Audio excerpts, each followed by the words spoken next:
اعوذ باللہ من الشیطان الرجیم بسم اللہ الرحمن الرحیم توکلت علی الحی الذی لا یموت افوض امری الی اللہ ان اللہ بصیر بالعباد وما توفیقی الا باللہ تبیین المفاہیم الف اذا وقع البیع والاجارۃ وما شابہہما موضوعاً للحکم شرعی ثم شکا فی مدخلیت شیء او مانعیتی فی صدق الموضوع شرعاً فالصدق العرفی دلیل علی انہ هو الموضوع عند الشرع اذ لو کان المعتبر غیر البیع بمعناه العرفی لما صح من الشارع اہمالہ مع التبادر غیرہ وکمال اہتمامہ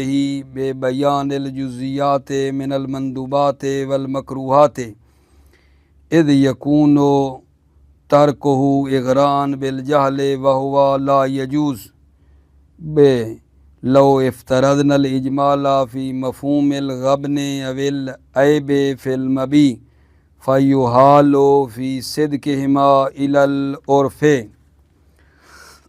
توجہ فرمائیے، بحث ہماری 7ویں فصل جو ہے حجیت عرف اور سیرت کے بارے میں چل رہی تھی۔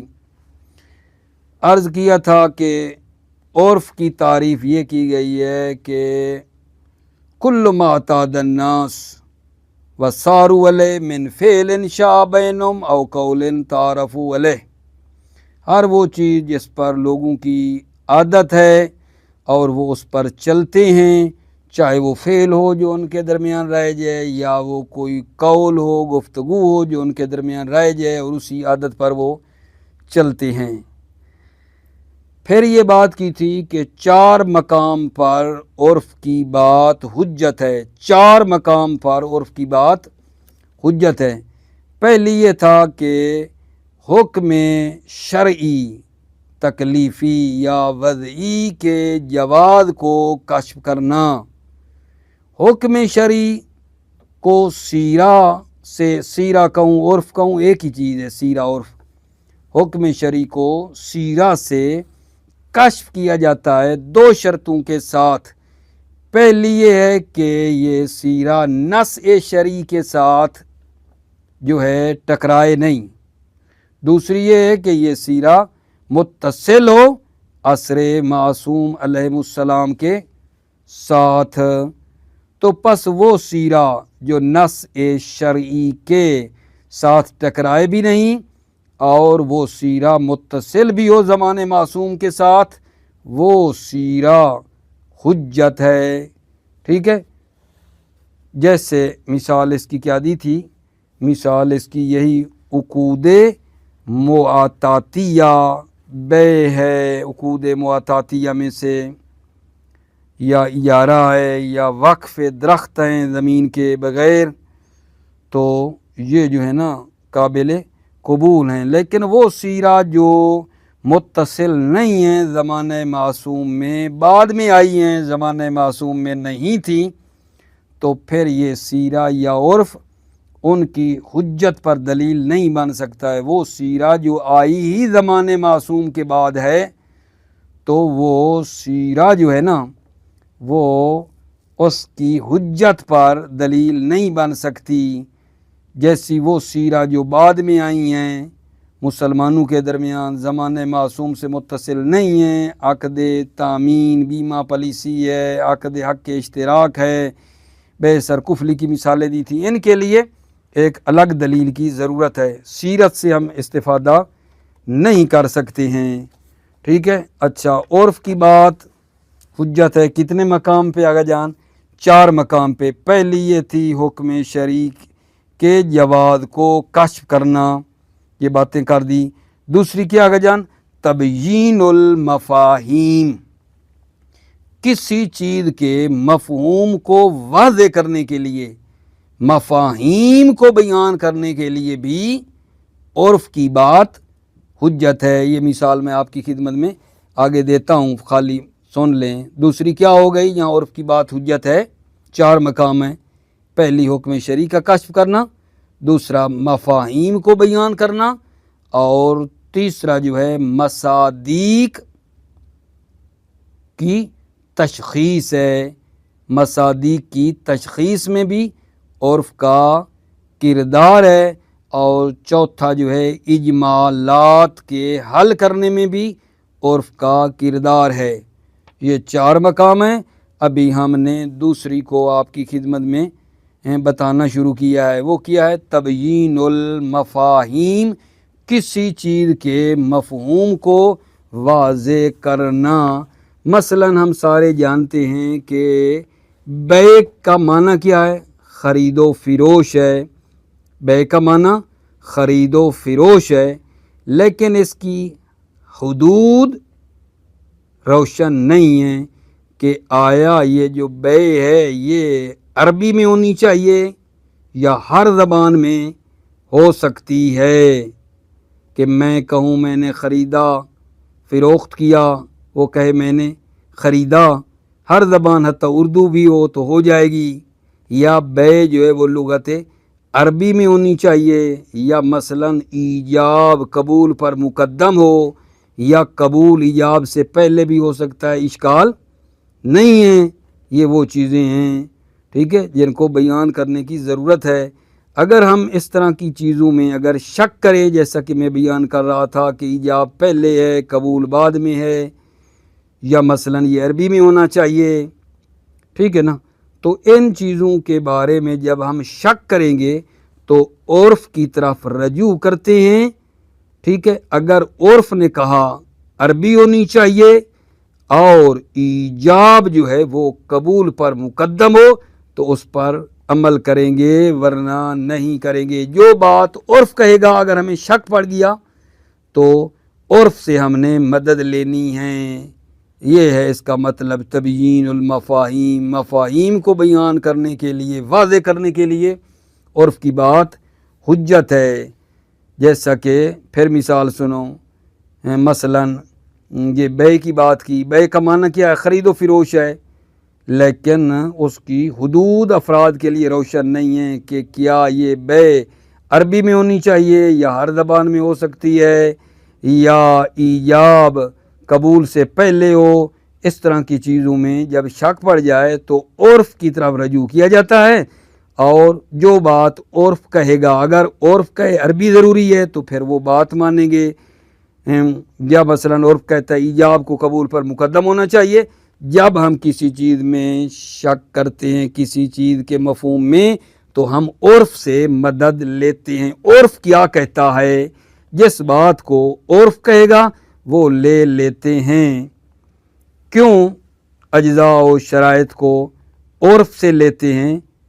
شارع مقدس نے، شیخ اعظم انصاری فرماتے ہیں، جو کہا ہے نا احل اللہ البیع اوفو بالعقود، عقود عرفی کہا ہے، عقود عرفی جو عرف میں ہوتے ہیں، اور بیع عرفی طریق الی البیع شرعی، بیع عرفی عرف والی بیع جو عرف کرتا ہے وہی بیع شرعی کے لیے کیا آگا جان ایک راہ ہے، ٹھیک ہے یا نہیں؟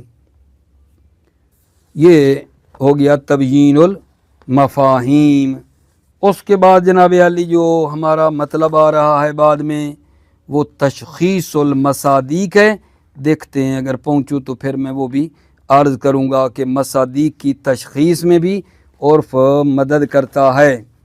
ابھی خلاصہ نتیجہ یہ نکلا کہ ہم پڑھ رہے تھے عرف کی حجیت کے بارے میں کہ عرف 4 مقام پر حجت ہے۔ پہلا حکم شرعی کے کشف کرنے میں وہ شرطوں کے ساتھ، اور دوسرا آج جو بیان کیا ہے وہ تبیین المفاہیم، کسی چیز کے مفہوم کو واضح کرنے کے لیے، مفاہیم کو بیان کرنے کے لیے۔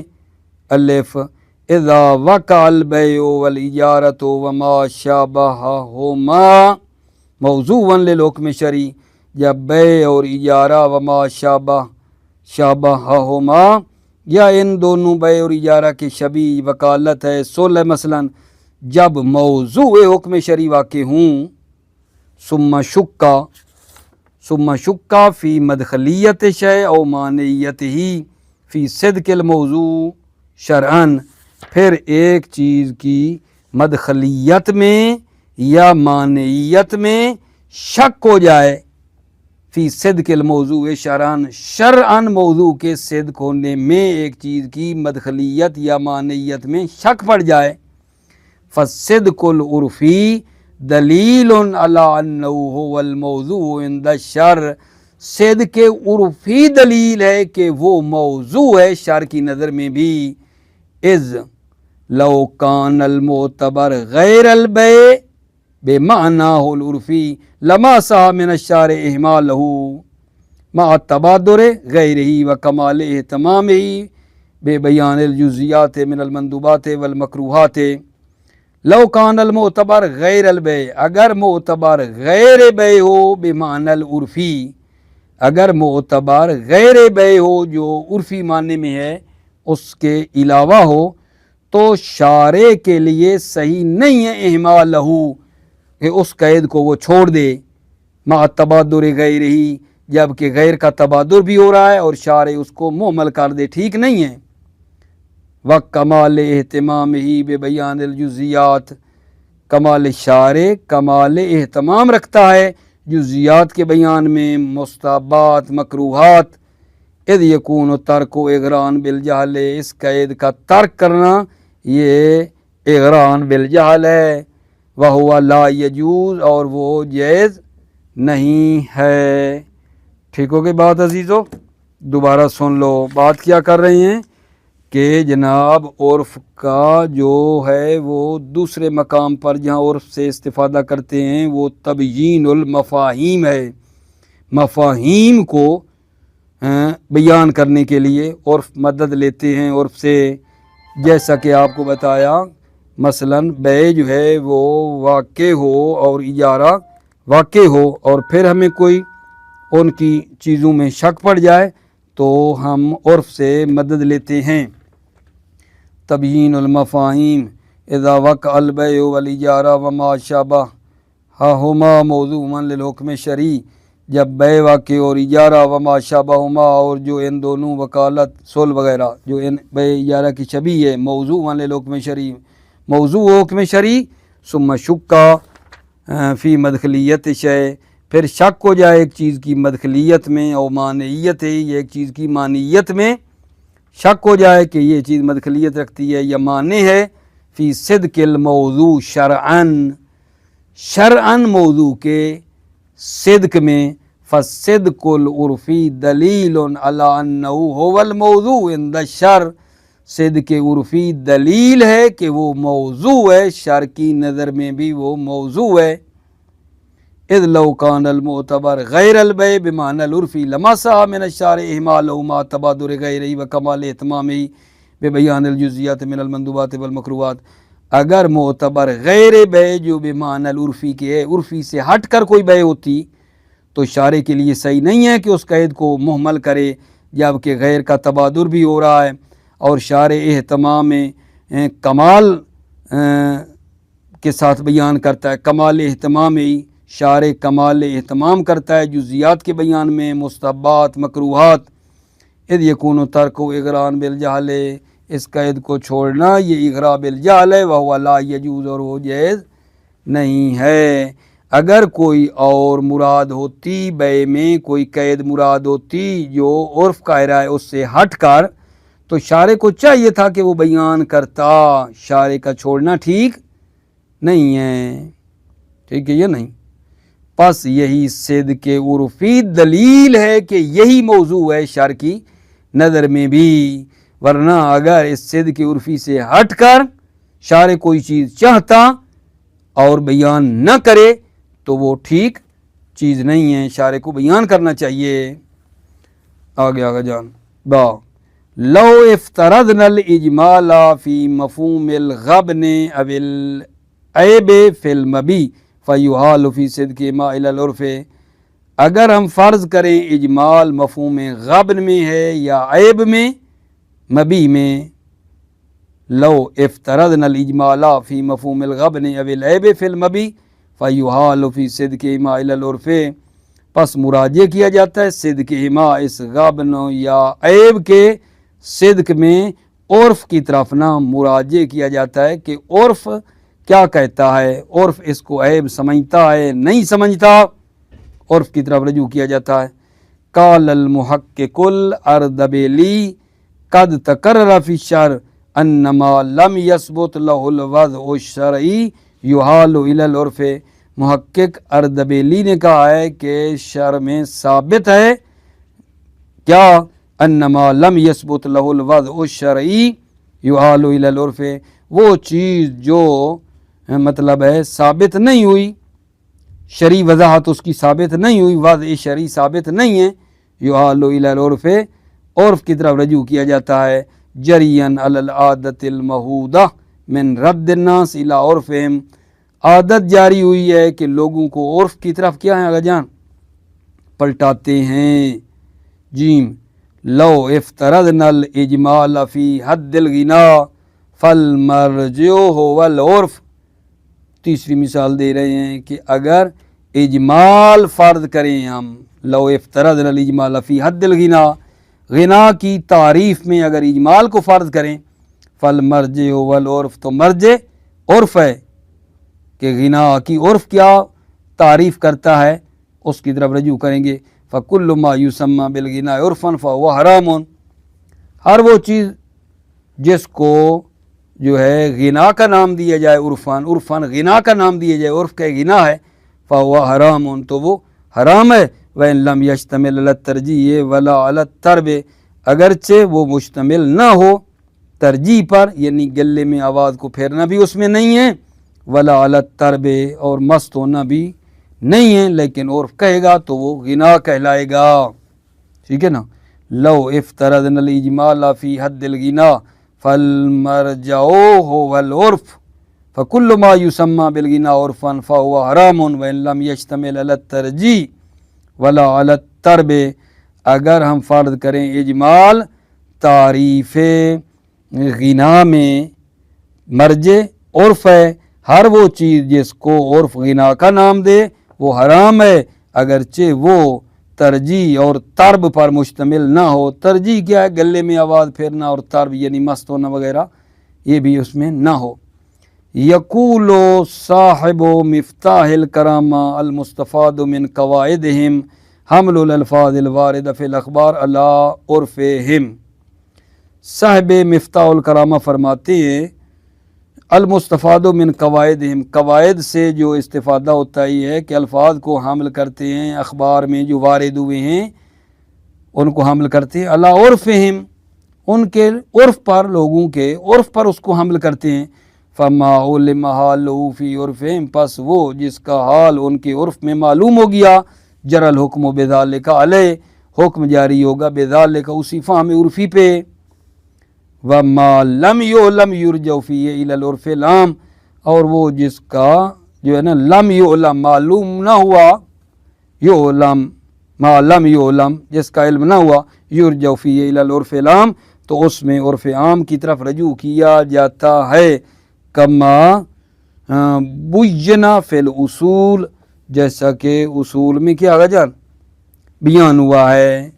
یقول الامام الخمینی رحمۃ اللہ اما الرجوع الی العرف فی تشخیص الموضوع والعنوان فصحیح لا محیص عنہ اذا کان الموضوع ماخوذا فی دلیل لفظی او مؤکد الاجماع۔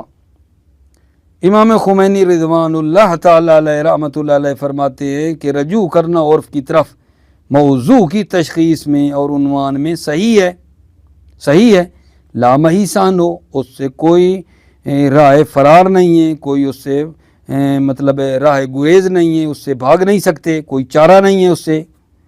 اذا کان الموضوع ماخوذا فی دلیل لفظی، یا موضوع جو ہے اخذ ہوا دلیل لفظی میں یا مؤکد اجماع میں، ٹھیک ہے آگا جان۔ تو بات ہماری یہ چلی تھی حجیت عرف کے بارے میں کہ 4 مقامات پر عرف کی بات حجت ہے۔